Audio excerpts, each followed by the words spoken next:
Hi, I'm Damon, 33, and last New Year's Eve my dad called me a parasite before I'd even taken my coat off, so I decided to end the year by detonating our entire family dynamic in front of 14 witnesses and a catered prime rib dinner. I wasn't even fully inside my sister Cassie's Scottsdale house yet. I was still in the doorway, brushing snow off my jacket, mentally preparing to fake smile for 90 minutes. Then my dad looked up from his drink, squinted at me like he'd found mold behind the fridge, and muttered loud enough for the chandelier to hear. "Didn't know the parasite was invited." A few cousins laughed. A few looked away. A few waited to see if I'd do the usual, shrug, pretend it didn't sting. I didn't react. Just hung up my coat and took the seat everyone silently agreed was my spot, the sad, drafty chair tucked near the window like I was the family dog who'd eaten a sock. This was the usual script. I was the disappointment son, the college dropout, the unfulfilled potential, the one who never quite recovered from quitting. Never mind that I dropped out because the software I built at 21 got picked up by a regional bank. Never mind that 3 years later I sold my stake for enough money to retire twice. Never mind that I founded a fintech company that quietly became one of the biggest fraud detection systems in the Southwest. Nope. To the Brennan clan I was still the kid who couldn't hack real life. But Cassie had called me 3 days earlier, voice hopeful, saying, "It won't be weird this time. Mom and Dad actually asked about you." And because I am, objectively, a fool, I believed her. Dinner started normally. Kevin bragged about his promotion. Aunt Brenda interrupted every woman at the table. My mom did her classic tight-lipped half-smile that meant, "I acknowledge your presence but do not approve of it." Then Uncle Roger, already halfway to tipsy, clinked his glass and announced, "Time for the annual success check-in." My stomach dropped. They still did that? The tradition where everyone went around bragging about promotions and big purchases. The one that always turned into a competition? The one where I used to say things like, "I got a new keyboard," because nobody cared enough to ask about the actual software I was building? One by one they shared. Promotions. Corner offices. Law school acceptances.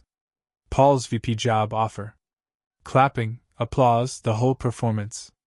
Then Roger grinned at me. "And what about Damon? Still figuring it out?" I looked up. "Still figuring it out?"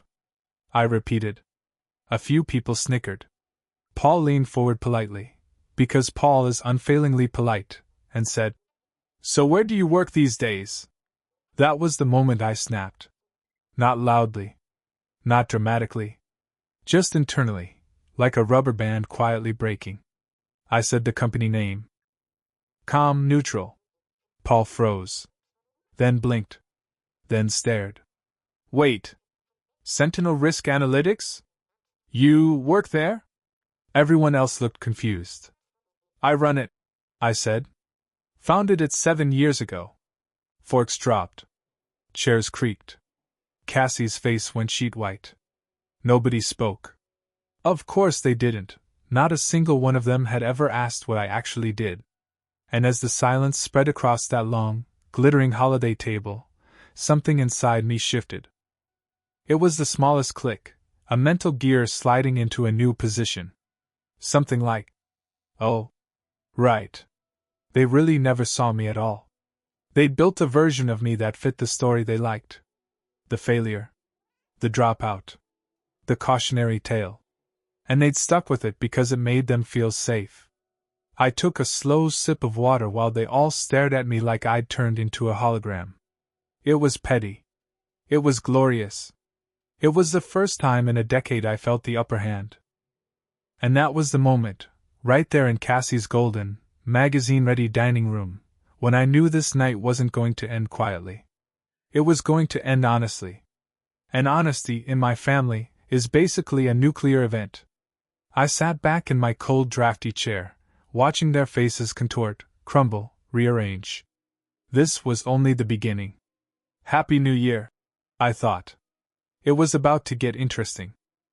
The silence after my little "I run Sentinel" Reveal lasted a full 10 seconds, which in Brennan family time is the equivalent of 4 geological eras. Paul finally broke it. Damon, Sentinel is. I know what Sentinel is. My mom cut in sharply. She said it like someone insisting they definitely already knew the celebrity standing behind them. Then she laughed that brittle little laugh she uses when she's uncomfortable. Damon doesn't run anything. He does some kind of computer freelancing. Isn't that right? Paul glanced at her like she just tried to explain astrophysics using a coloring book. No, he actually runs it. I've seen their software backend. We use it at work. His company caught that Dallas fraud ring last year. The table gasped like he'd announced I was Batman. My mom blinked, then blinked again. My dad's face tightened into the expression he reserves for traffic jams and my life choices. Kevin, my cousin who has been bragging about his corner office for 6 years straight, leaned back with the smuggest little smirk. Come on, he said. Anyone can slap founder on their LinkedIn. Running a company is different. Sentinel's huge. Paul opened his phone, typing quickly. He showed Cassie the screen. That's him, he said. Keynote speaker at the National Fraud Symposium. 2 years ago. Cassie looked at the photo, me standing on a stage, suit crisp, spotlights overhead, then back at me. Why didn't you tell us? She whispered. I met her eyes. Because Cassie is the only one in that family I've ever cared not to hurt. You never asked? I said. My dad slammed his fork down. You're telling me, he said, voice rising, that you run a multimillion-dollar tech company, and you just never mentioned it? To your own family? I tilted my head. You call me a parasite every holiday, I said. Would you have preferred I gave you a financial statement beforehand so you could insult me more accurately? A few relatives inhaled sharply. Mom leaned in, tone sharp enough to cut meat. You let us worry about you. Worried? I repeated. When? Before or after you called me a failure to my face at Thanksgiving? Or when you asked if I was still doing that computer thing 6 months after I closed an 8-figure contract? Damon, Cassie said softly. Please. But no. No more shrinking. No more swallowing insults like vitamins.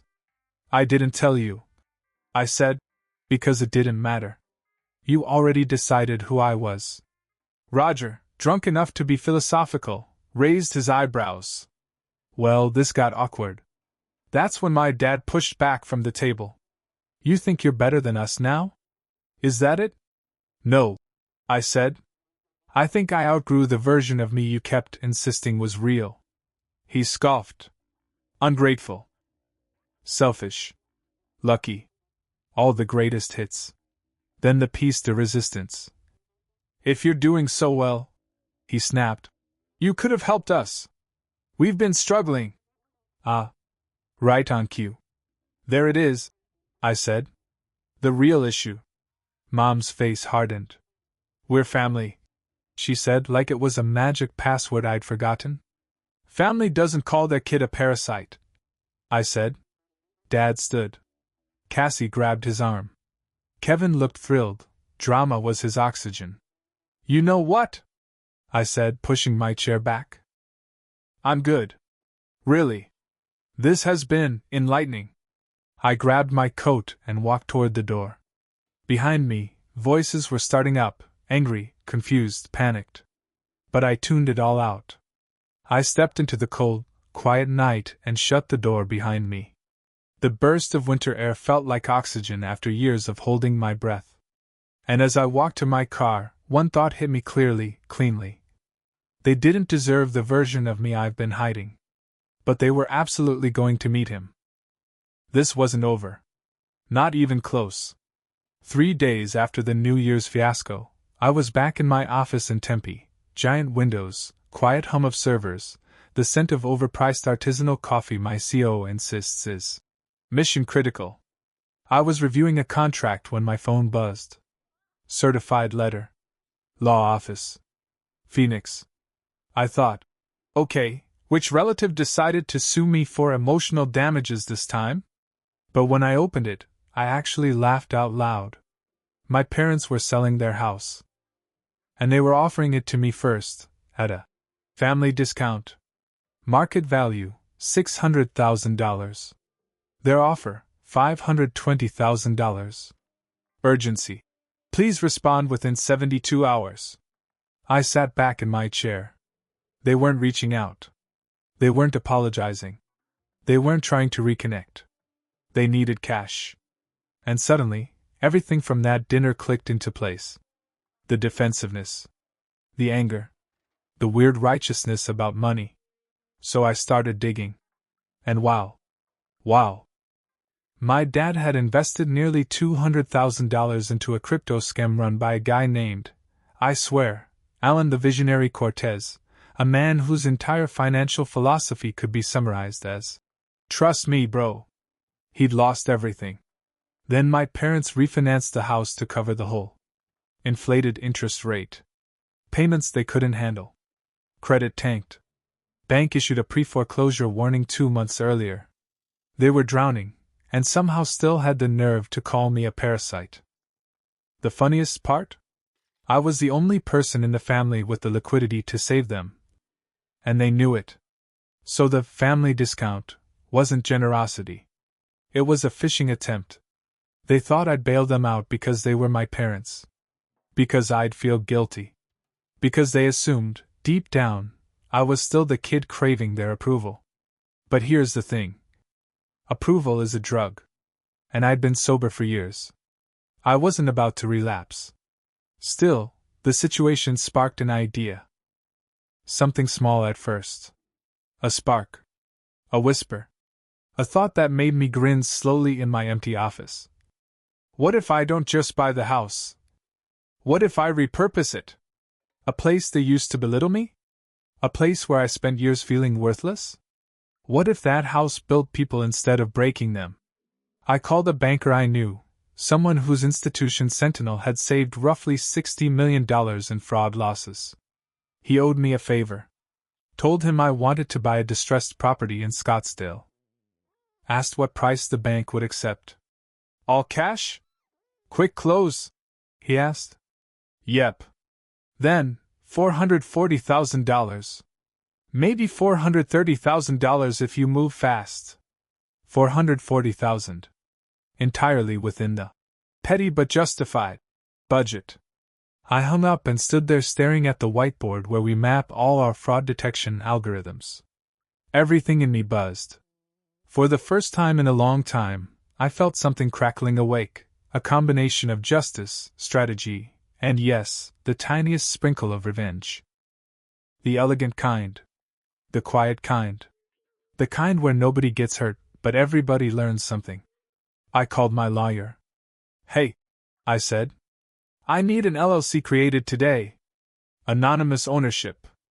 No direct ties to my name. He paused.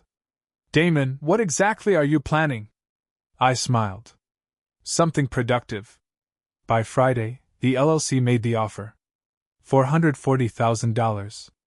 All cash. Close in 20 days. The bank accepted in 2 hours. My parents never knew it was me. They got an official letter. Property sold. 30 days to vacate. And that spark in my brain? It turned into a plan, sharp, clean, and beautifully poetic. Their house was going to become an incubator for people like me. First-generation dropouts, underestimated entrepreneurs, anyone who'd been told they weren't good enough. 6 office spaces. Shared conference room. Equipment. Mentorship. Mini grants. Affordable rent, $50 a month, the symbolic price of dignity. The place where I'd once been called a disappointment would be reborn as a launching pad. Not a revenge project. A reclamation. A rewriting of history. And when the doors opened, I wasn't going to hide it. Not anymore. This was the moment everything turned. Not just for the house. Not just for me. But for our entire family dynamic. They wanted a parasite? They were about to see what one does after evolving. The day I finally picked up Cassie's call, she didn't even say hello. Damon, did you buy Mom and Dad's house? Straight to the boss fight. No warm-up level. I leaned back in my chair and looked out over Tempe, city lights, desert air, everything calm except my pulse. Why would you think that? I asked. Because Paul said you have real estate investments. And the timing is weird. Her voice wobbled. Please just tell me. I sighed. Yeah. I bought it. Silence, the heavy, stunned kind where you can practically hear someone blinking on the other end. Through an LLC, I added. They don't know it's me. Damon, she whispered, equal parts horrified and impressed. What are you going to do with it? I didn't answer right away. Because the truth, the full truth, was going to hit like a brick. And I needed her steady before I dropped it. Instead, I asked gently, Cassie, do you think I'm obligated to save them? She let out a long, shaky exhale. I don't know, she said. They're our parents.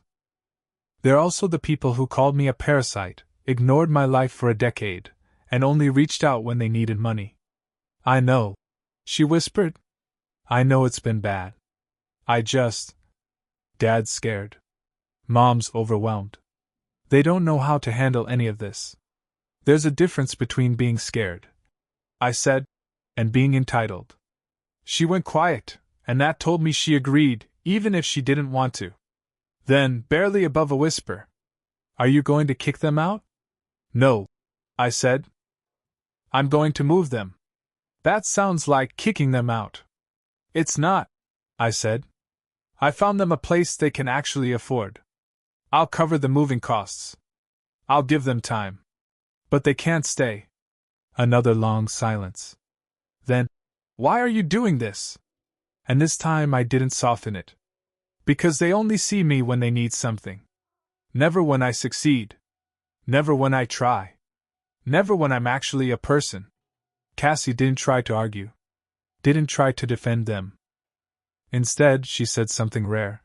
Damon, I'm sorry. For all of it.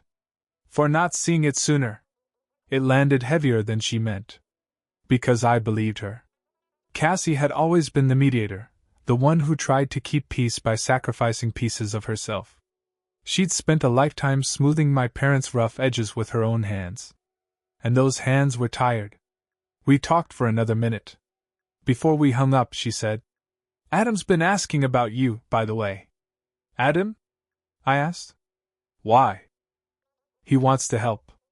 I think he feels guilty. And he might actually be a decent ally for you. I filed that away. Later that week, Adam texted. Got time to grab a drink? Would be good to talk. I said yes. We met at a diner in downtown Phoenix. Nothing fancy, just fluorescent lighting, chrome stools, and coffee that tasted like regret. Adam sat across from me, hands wrapped around his mug. So, he said. That was quite the New Year's. That's one way to describe it. He took a sip, then leaned in. I've been thinking about what you said. And honestly, I feel like crap I didn't notice sooner. That nobody noticed. We all let the family narrative swallow you. I shrugged. Easier for them that way. Still, he said quietly, I should have reached out. I liked hanging out with you when we were younger. Before everything got toxic. And you weren't the one calling me names. I said. No. But I didn't say anything when they did. That stung more than I expected. But it was honest. He cleared his throat. Cassie said you bought the house? I nodded. And you're, what? Flipping it? I shook my head. And then I told him. Everything. The incubator. The foundation. The entrepreneurs. The $50 a month offices. The plan to turn the place my parents used to weaponize into a launch pad for people who'd been dismissed the same way. Adam just sat there, listening, really listening, and when I finished, he slowly exhaled. Damon, that's brilliant. And also a little savage. I prefer poetic. He laughed. Fair. Then he leaned forward. Can I help? I blinked. Help with what? The foundation. Compliance filings. Grant oversight. Whatever. You're doing something good. I want in. I studied him. For years I'd assumed every family member carried the same dismissive DNA. But Adam? He was different. And maybe I needed different. Yeah, I said. I'd like that. He grinned. And for the first time, it felt like I wasn't doing this alone. As we left, Adam slung on his jacket and said, "So, when are you telling them?" I smirked. "Mom's 60th birthday dinner." He stopped walking. "Oh my God! That's going to be nuclear." "Probably." Then he clapped me on the shoulder. "Well," he said cheerfully, "I want front row seats." I laughed. Because he wasn't wrong. This wasn't just a confrontation. It was a reckoning. And I was finally ready for it. My mom's 60th birthday dinner was held at a restaurant so upscale I felt like I needed a password just to touch the cutlery. White tablecloths. Candlelight. Wine glasses that made you feel guilty for not knowing anything about wine. Cassie had reserved a private room, long table set for 14, gold balloons tied to her mom's chair, the whole sentimental Pinterest spread. I arrived 10 minutes early. Not out of excitement. Out of strategy. I wanted to see the room empty first. Wanted to feel the layout. Wanted to mentally choose the moment. Adam showed up a few minutes later, nodding at me with this "Holy hell, we're actually doing this" expression. "Ready?" he asked. "Yep." "You sure?" "Nope." He grinned. "Love that for us." People trickled in.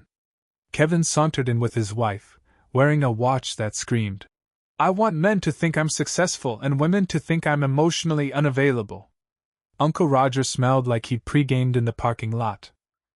My mom walked in radiant, soaking up attention like a houseplant that had been in the shade for too long. My dad came in wearing a suit, which was his way of announcing he was important tonight. Then he saw me. His face sank half an inch. Mom hesitated, then gave me a stiff hug. "Thank you for coming," she said in her "I'm performing gratitude for this crowd" voice. "My pleasure," I said, which was true. This was going to be fun. Dinner started calm. The calm where you know a wave is building somewhere behind you. Halfway through the main course, Uncle Roger, who should genuinely come with a warning label, clinked his glass and announced, "Time for birthday toasts." Everyone gave their speeches. Mom is wonderful. Mom is selfless. Mom is the glue. Mom is the heart. Mom is the soul. Mom is basically the Dalai Lama in N. Taylor. Then the spotlight drifted toward me. Of course it did. I stood up slowly, glass in hand. Put on my best sincere expression, the kind politicians practice in hotel mirrors. "Mom," I began, "you've definitely been a presence in my life." A few people laughed nervously. Cassie closed her eyes like she was bracing for a crash. "I remember a lot of moments growing up, some good, some character building, but they all shaped who I am today." Mom's smile twitched. "And because of that, I'd like to give you a gift." I pulled the envelope from my jacket and placed it gently on the table in front of her. Something in my dad's face tightened. He recognized that kind of envelope. Mom opened it. Started reading. Her face drained of color so fast you'd think someone unplugged her. Dad leaned over her shoulder. He went rigid. "What is this?" Mom whispered.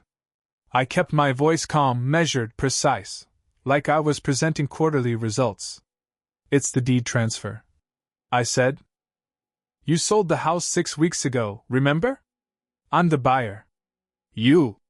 Dad barked. "You bought it?" "I did," I said. "Through an LLC. I assumed you'd prefer discretion, given the foreclosure warning." Gasps. Murmurs. Nicole put her fork down so slowly it felt symbolic. Mom's eyes blurred with tears. "You used an LLC to trick us." "No," I said. "The bank accepted my offer. You were behind on $140,000 in payments. This was the cleanest way to keep it off public record." Kevin jumped in, voice dripping with performative outrage. You're proud of this? Of kicking your parents out of their own home? I looked at him. I'm proud I bought the house where I was called a disappointment and turned it into something meaningful. I turned to the table.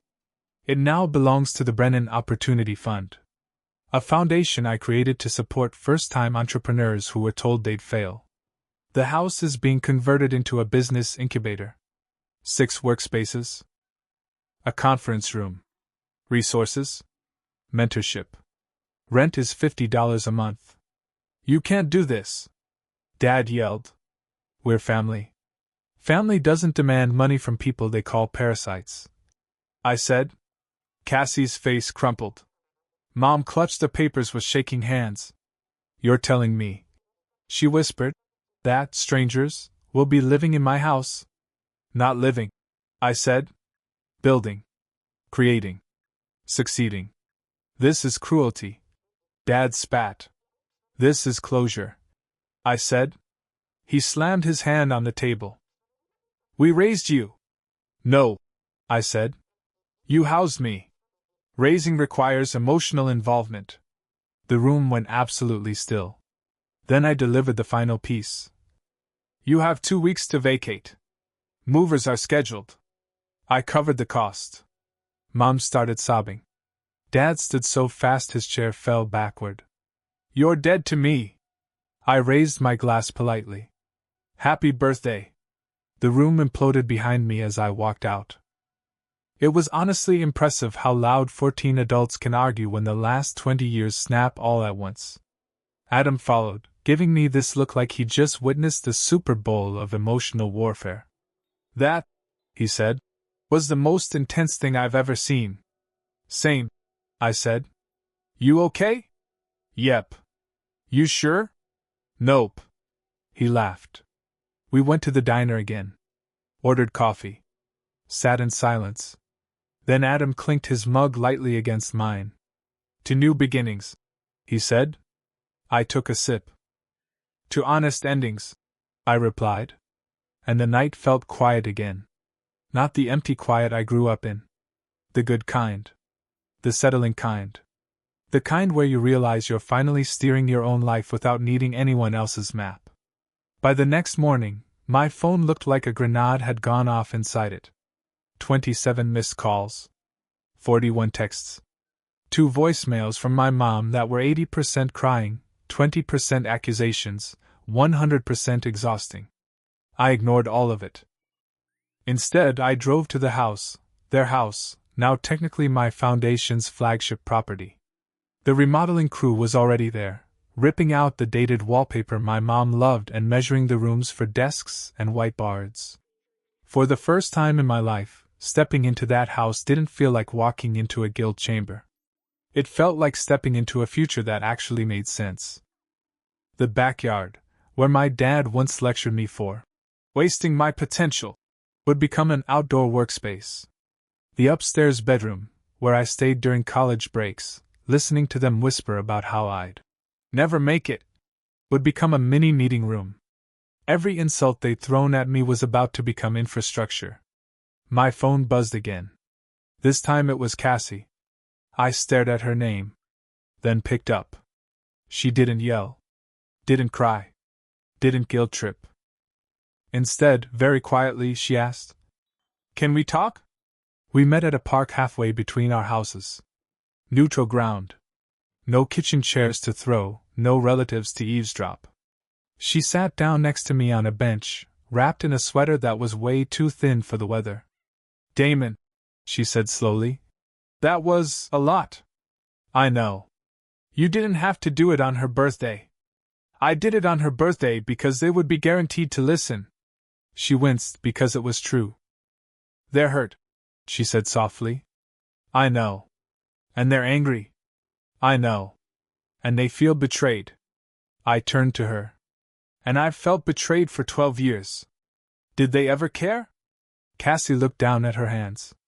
For the first time, she didn't defend them. She didn't deflect either. She just whispered, "No. Not the way they should have." That hit harder than any argument. We sat in silence for a minute. Then she asked, "What happens now?" For once, I didn't sugarcoat anything. "Now they move. Into a place they can afford. And I move forward." "And us?" she asked. "Ah, the real question." "Cass," I said, "I'm not cutting you off. I never wanted to. But I'm not stepping back into that same family dynamic." She nodded, tears collecting but not falling. "I get that," she said. "And Damon? I'm proud of you. Even if the timing was catastrophic." That made me laugh. "Catastrophic timing is kind of a family tradition," I said. She laughed too. It felt like the first honest moment we'd had in years. Before we said goodbye, she squeezed my hand. "If you ever need me," she said, "I'm here. Even if they aren't." I swallowed harder than I'd like to admit. Because out of everyone in that family, Cassie was the one person I didn't want to lose.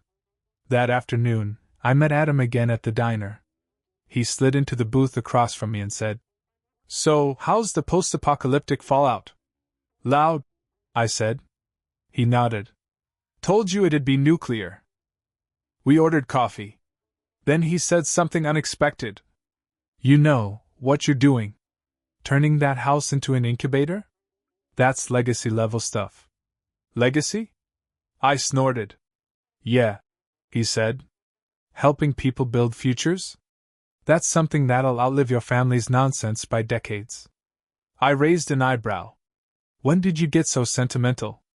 He shrugged.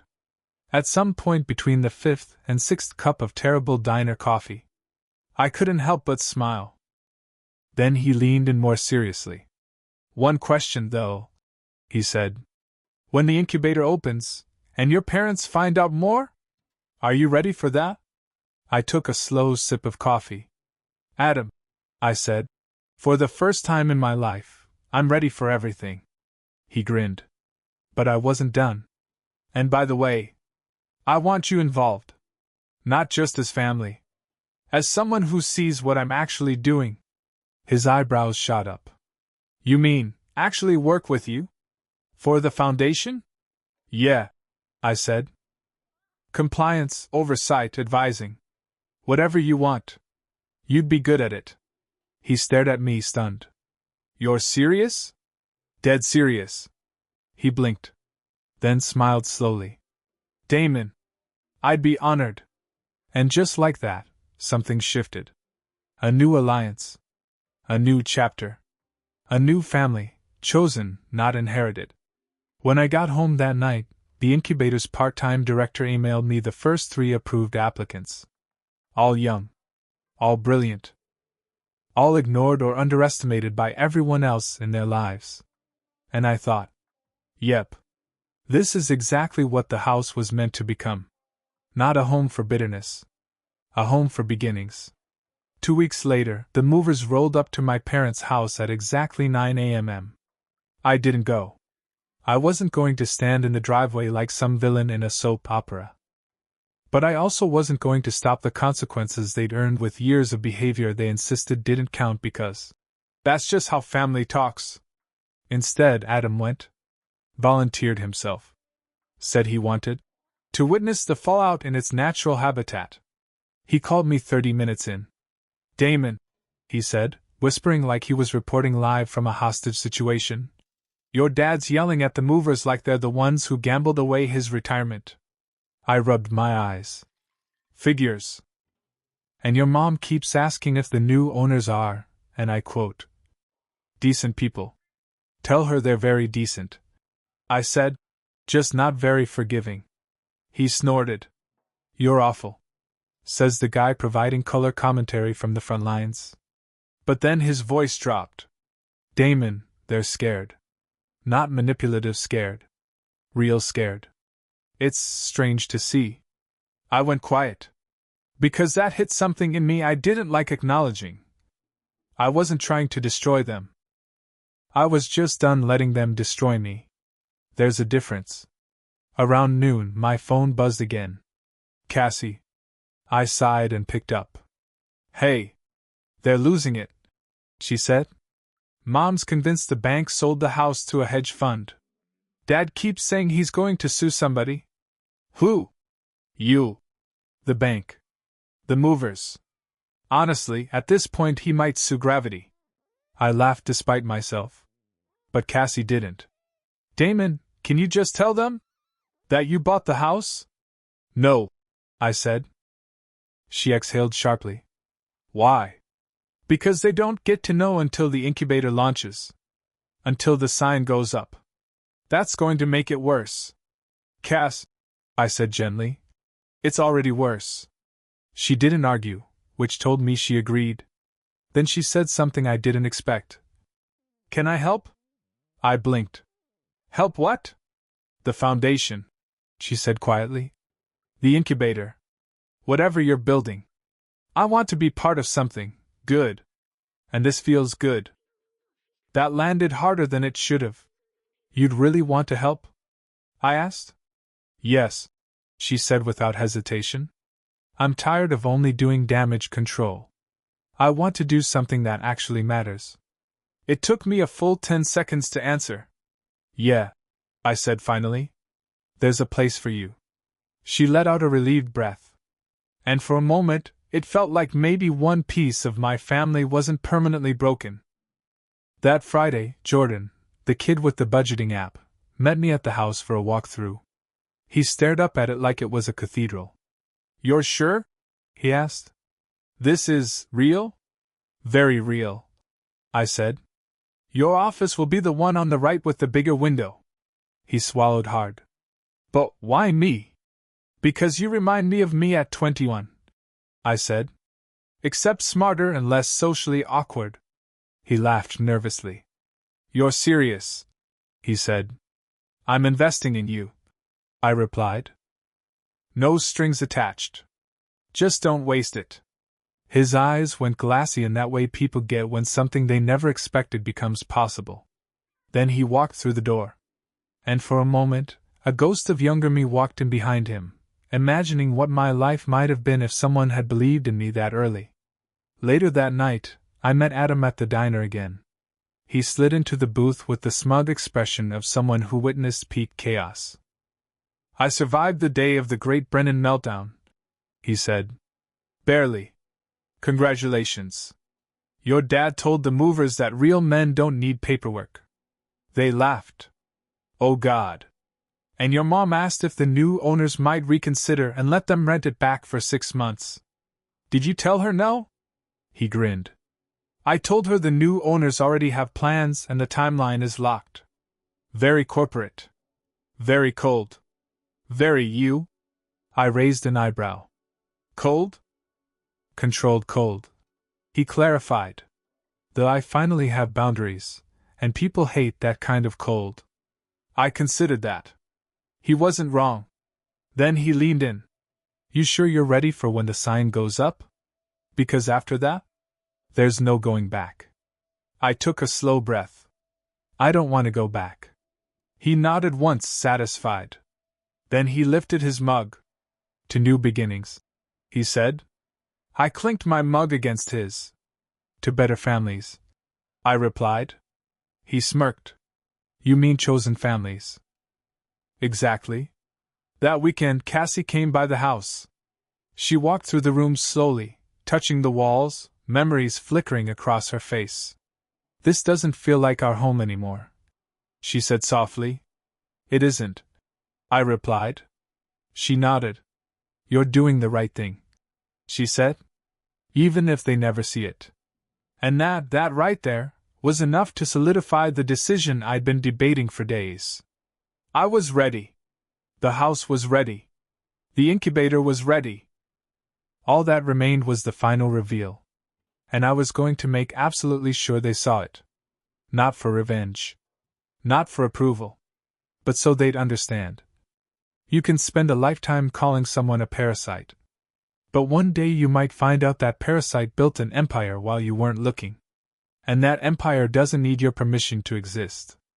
Opening day landed on a warm, bright Saturday morning, the kind that made Scottsdale look like an overachieving postcard. The new sign was already installed out front. Brennan Opportunity Fund. Entrepreneur Incubator. Empowering the underestimated. Black letters. Brushed steel. Clean. Professional. Unmistakable. I stood on the sidewalk with a coffee in hand, watching as the first group of founders trickled in, backpacks, laptops, hope practically glowing off them. Jordan showed up first. Then 2 former foster kids launching a logistics startup. Then a brilliant 22-year-old woman developing an AI-based tutoring tool.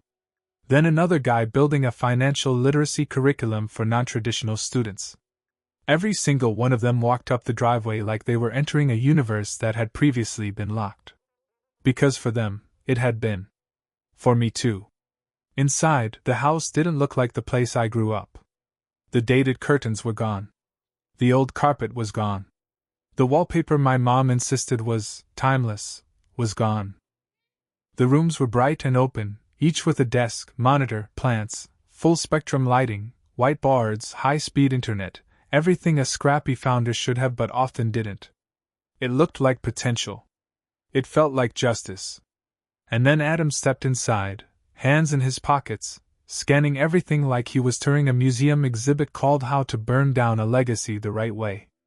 "It's perfect," he said. He meant it. We walked the hallway together, passing the door to my old room. A new founder had set up his workstation inside already, sketching wireframes, completely unaware of the history. Adam nudged me. "How's it feel?" he asked. I thought about that. "Like closure," I said. "And beginning." He nodded. That's when Cassie showed up. She stood in the doorway, staring at the sign, at the walls, at the lives unfolding inside. She looked proud. Really proud. And a little sad. "Can I come in?" she asked. "You can always come in," I told her. She walked the space slowly, touching the freshly painted walls, watching Jordan explain his app to the others, smiling quietly. "This house feels lighter," she said. "Less angry. Because angry people aren't running it anymore." She didn't argue. When we reached the kitchen, she turned to me. "Mom and Dad drove by earlier," she said. "They saw the sign." I exhaled. "Yeah? What did they do?" "Mom cried," she said. "Dad called it a disgrace. Then blamed the bank. Then blamed me. Then blamed you. Then blamed the street parking situation." I laughed. "Typical." "And then," she continued slowly, "they said they wanted to talk to you. To apologize. Sort of." I shook my head. "No." She looked hurt. But she didn't protest. "I'm not going back," I said. "My life isn't a cycle. It's a direction." She studied me for a long moment. Then she nodded. "I respect that," she said. And I knew she meant it. She slid a small envelope across the counter.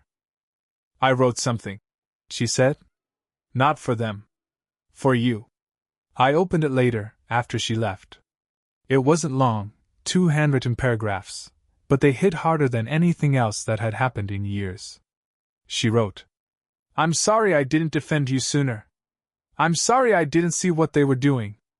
I'm sorry I let the family story about you become more real than the actual you. I won't do that again." It ended with, "I'm proud of who you became, not despite them, but despite everything." I folded it carefully and slipped it into my wallet. Some things are worth keeping close. By afternoon, the incubator was buzzing. Laughter. Planning. Keyboard clicking. New beginnings forming the way they always do, quietly at first, then unmistakably.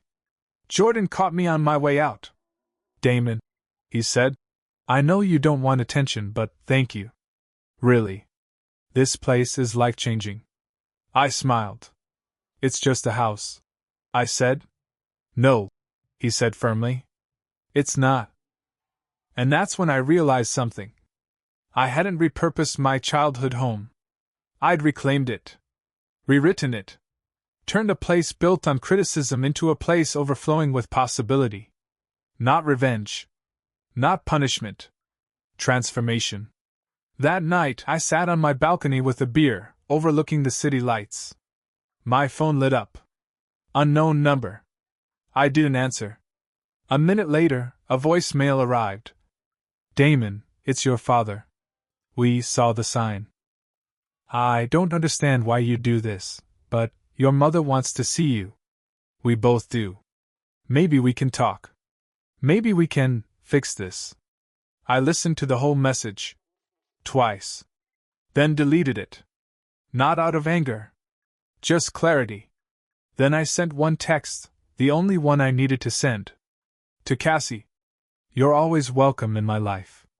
Them, only if they start acting like family, not owners. She wrote back instantly. That's fair. And that was that. A clean line in the sand. A new chapter fully opened. A past gently, but firmly, closed. I leaned back in my chair, looked out at the lights, and whispered to no one in particular.